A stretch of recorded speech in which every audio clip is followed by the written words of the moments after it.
రాజన్న పాపం తెప్పిపోకండి పాపడ పక్కన పాపడే సికారి ఇది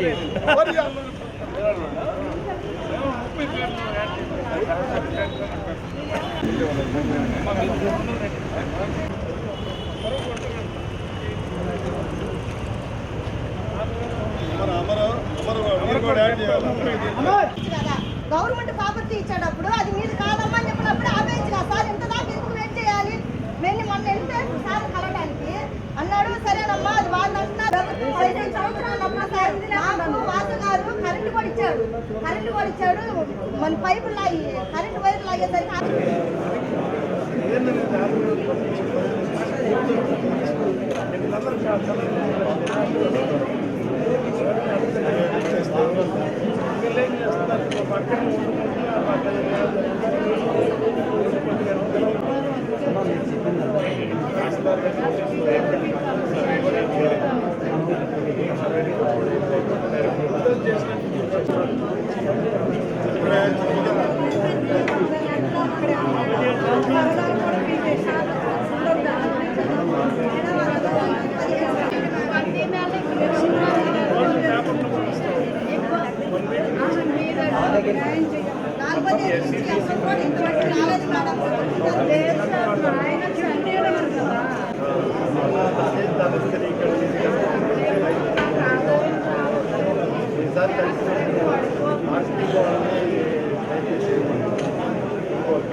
ఒక వారం క్రితం ఒక రేత్రిపూట 8 గంటల సమయంలో 20 రోజుల నాడు ఎప్పుడూ లేని విధంగా ఒక బుల్డోజ్ కార్యక్రమం జరిగింది. వాళ్ళు వంట వండుకొని అన్నం తినే సమయాల్లో ఒక 3 మిషన్లు తీసుకెళ్ళి మిషన్లతోటి తోసేస్తూ ఒక బీత వాతావరణాన్ని సృష్టించి బెదరగొట్టి వాళ్ళని చేయటం అనేది ఒంగోలులో ఇంతవరకు జరగల. ఈ సంఘటన జరిగిన రోజులైతే వాళ్ళు అక్కడే అన్నం వండుకుంటా మాకు న్యాయం చేయండి అయ్యా, ఇది ప్రభుత్వ భూమి అని వాళ్ళు క్లెయిమ్ చేస్తున్నారు. ప్రభుత్వ భూమి అవునా కాదా అనేది అధికారులు తేల్చాల. అధికారులు మిన్నకుండా ఉంటే మీరు చేసింది తప్పు అనేది భావన, వాళ్ళ వాదన కరెక్ట్ అని. అధికారులు ఎవరిదో సర్వే చేసి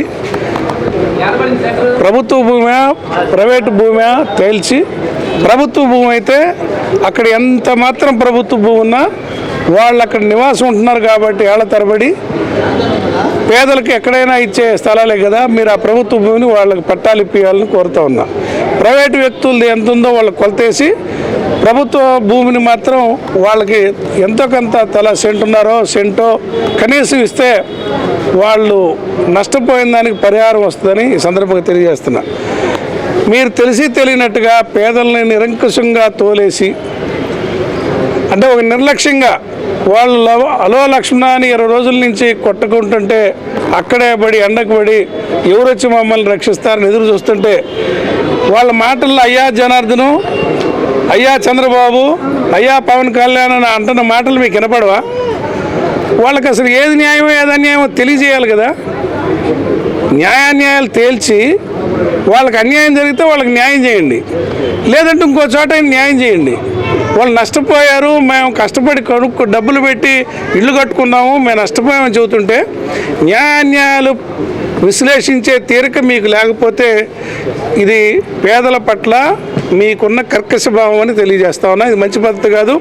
మేము కలెక్టర్ గారికి కలిసి ఈరోజు ఆ భూమిని కొలతలేసి ఎవరిదో తేల్చి ప్రభుత్వ భూమి ఉంటే వాళ్ళకి ఇవ్వమని మేము కోరటమైందని ఈ సందర్భంగా తెలియజేస్తున్నాం. సార్ నా పేరు రజనీ అండి. క్యాన్సర్ హాస్పిటల్ దగ్గర కార్మిక నగర్లో మేము 15 సంవత్సరాల నుంచి ఉంటున్నాము.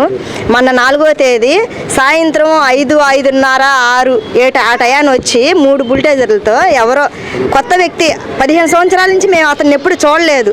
15 సంవత్సరాల నుంచి మేము ఆడ ఉంటున్నాము, ఎవరు రాలేదు. అతని పేరు శ్రీహరి నాయుడు అని చెప్పి అంటున్నాడు. సాయంత్రం సార్ వచ్చి బుల్డోజర్లు తీసుకొచ్చి 3 నిర్దాక్ష్యంగా అన్ని కూలగొట్టాడు సార్. పసిబిడ్డలు ఉన్నారండి, అసలు కాసేపు ఆగండి అన్నా కానీ సార్ సిలిండర్ల వరకు పక్కన పెట్టి మొత్తం కూల్చేశాడు.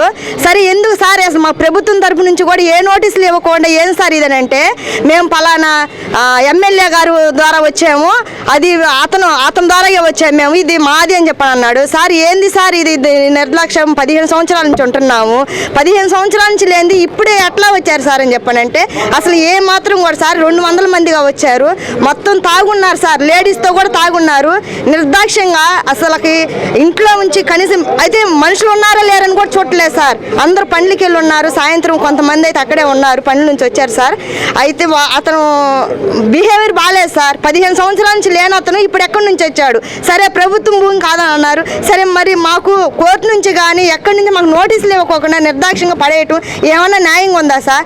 మాకు మాత్రం న్యాయం చేయాలి సార్. ప్రభుత్వ వాళ్ళు ఇంతవరకు 20 రోజులు అవుతుంది, ఇంతవరకు మేము ప్రతి ఒక్కసారి అర్జీ ఇచ్చాం.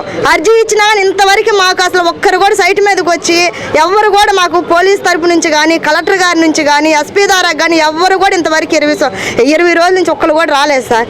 దయచేసి మాకు న్యాయం చేయండి సార్. నా పేరు దుర్గా సార్. మేము కార్మిక నగరంలో ఉంటున్నాం సార్. 15 సంవత్సరాల నుంచి మేము అక్కడ ఉంటున్నాం సార్. సార్ మొన్న 4వ తారీఖున సాయంత్రం 5 గంటలకు వచ్చారు సార్. ఏంటి సార్ మీరు చేసే పని ఏంటి సార్, మీరు ఏంటి సార్ ఈ టయాన్ని పడేస్తున్నారు ఏంటి సార్ మేము అడిగాము. కాస్త ఆగండి సార్, మాకు ఏ ఇది లేకుండా మీరు ఇలా పడేసేస్తున్నారని చెప్పి మేము అడిగితే, మేము ఆగిన కొద్దీ మీరు మమ్మల్ని దూరంగా ఏదో ఒక నిర్ణయం తీసుకుంటున్నారు అని చెప్పని మాట్లాడుతూ ఉండి మమ్మల్ని అసలు ఏం మాట్లాడనీయకుండా కనీసం ఇంట్లో సామాన్లను తీసుకొని సార్ అని చెప్పని అన్నా కానీ అసలు మమ్మల్ని ఇటువంటి సామాన్ కూడా తీసుకొని వాళ్ళ గ్యాస్ బిల్ వరకు సిలిండర్ వరకు బయట పడేసాయి, పేలుతాయి అని చెప్పని బయట నూకారు సార్. సార్ మరి మేము ఓట్లేసి జనార్దన్ గారిని గెలిపించుకున్నాం, న్యాయం చేస్తారని మేము ఆయన పదవిలో లేనప్పుడు కూడా అతని దగ్గరికి వెళ్ళాం. మేము అతను ఏమన్నాడు, అమ్మ నేను పదవిలోకి రాగానే మీకు న్యాయం చేస్తానని చెప్పారు. పదవిలోకి రాగానే మేము వెళ్ళాం, కరెంట్ వేస్తానన్నారు, నీళ్ళు తెప్పిస్తానన్నారు. వచ్చే నీళ్ళు కూడా ఆపేసేసారు సార్. మాకు కనీసం 15 రోజులు మాకు నీళ్ళు లేవు. మొన్న వచ్చాయి, అది 2 ట్యాంకీలు వచ్చినాయి, అవి సరిపోక వాడుకుంటున్నాం సార్. మొన్న జనార్దన్ గారిని అడిగితే మేము సైట్ మీదకి ఎవరినైనా పంపించి అక్కడ మేమంతా సర్వేర్ చేపిస్తానన్నారు. ఇంతవరకు ఎవరు రాలేదు. ఎవరు వచ్చినా సరే జనార్దన్ గారు మమ్మల్ని ఇలా పడేయమన్నారు, జనార్దన్ గారే మమ్మల్ని చేయమన్నారు ఎలాగని చెప్పని చెప్తున్నారు సార్. సార్ వాళ్ళ మీద అంత ఇది చేసినప్పుడు జనార్దన్ గారు ఒక్కసారన్నా వచ్చి మమ్మల్ని గురించి ఆలోచించాలా సార్, కొంచెం పట్టించుకోవాలి కాదు సార్. ఇన్ని రోజుల నుంచి అక్కడ ఉన్నారు, మీ మీద ఎటువంటి మాట రానివ్వకుండా మీరు మాత్రం అక్కడ రావాలి కదా సార్. రాకుండా చేయకుండా ఎవరెవరినా పంపిస్తున్నారు అంటున్నారు, ఏంటంటే మాట్లాడుతున్నారు సార్. పసిబిడ్డలు ఉన్నారు సార్. నేను పసిబిడ్డని ఎత్తుకొని అక్కడ నిలబడి ఉన్నాను సార్.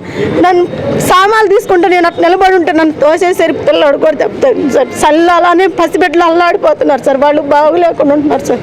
కొంచెం దయ చూడండి సార్ కాస్త.